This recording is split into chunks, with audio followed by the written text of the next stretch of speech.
During a family BBQ, she joked loud enough for everyone, "If we ever get married, he'll be lucky if I don't cheat." But when my uncle pulled me aside later that night, his advice changed everything. We'd been together 2 years, living in my house for one, and Sarah was beautiful, funny, and the life of every party. My family absolutely adored her. At our annual family barbecue, I was grilling when my cousin asked Sarah, "When are you two going to make it official?" And Sarah laughed loud enough for everyone to hear, saying, "Oh God, I don't know. If we ever get married, he'll be lucky if I don't cheat." The deck went silent, and even though she tried playing it off by saying, "I'm kidding," only a few people gave uncomfortable laughs while I stayed quiet, kept grilling, and acted like nothing happened. Even though inside a storm was raging because she hadn't just insulted me, she'd announced to my entire family that our relationship was a joke. Later that night, my Uncle Frank, a retired cop who doesn't say much but is always worth listening to, pulled me aside and said, "I heard what she said. You're angry. You want to go home and fight with her or maybe break up tonight, but don't. That's what she expects. A big dramatic fight where she can cry, apologize, and call it a joke, and you'll forgive her. Then she'll know she can disrespect you with only minor drama as a consequence." He put his hand on my shoulder and added, "A woman who jokes about cheating isn't joking. She's testing your boundaries and telling you who she is. So don't get emotional. Get information." His advice changed everything. So I acted like everything was fine to let her get comfortable. And while she was comfortable, I started investigating. We had an open phone policy, so while she slept, I went through her messages. There were no explicit texts from other men, but I noticed a pattern of deletions where text threads with certain friends were suspiciously clean with gaps and missing days,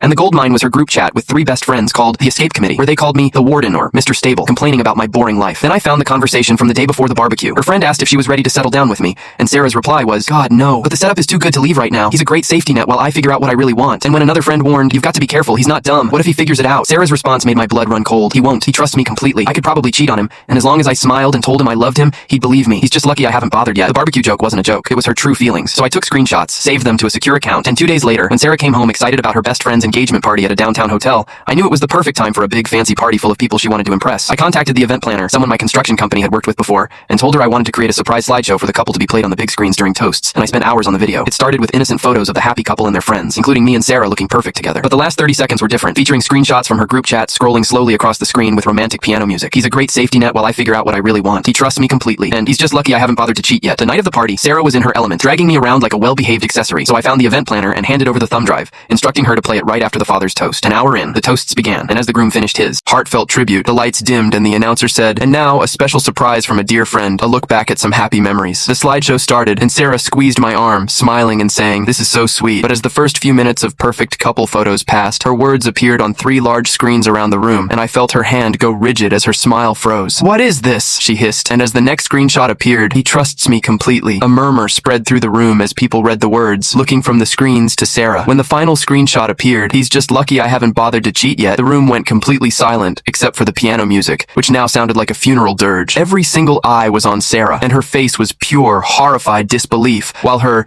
Escape Committee friend stared in shock and dawning dread, having been exposed along with her. I leaned close, whispered, "The joke isn't funny anymore, is it?" and then turned and walked out, not running or looking back, just walking steadily and leaving the chaos behind.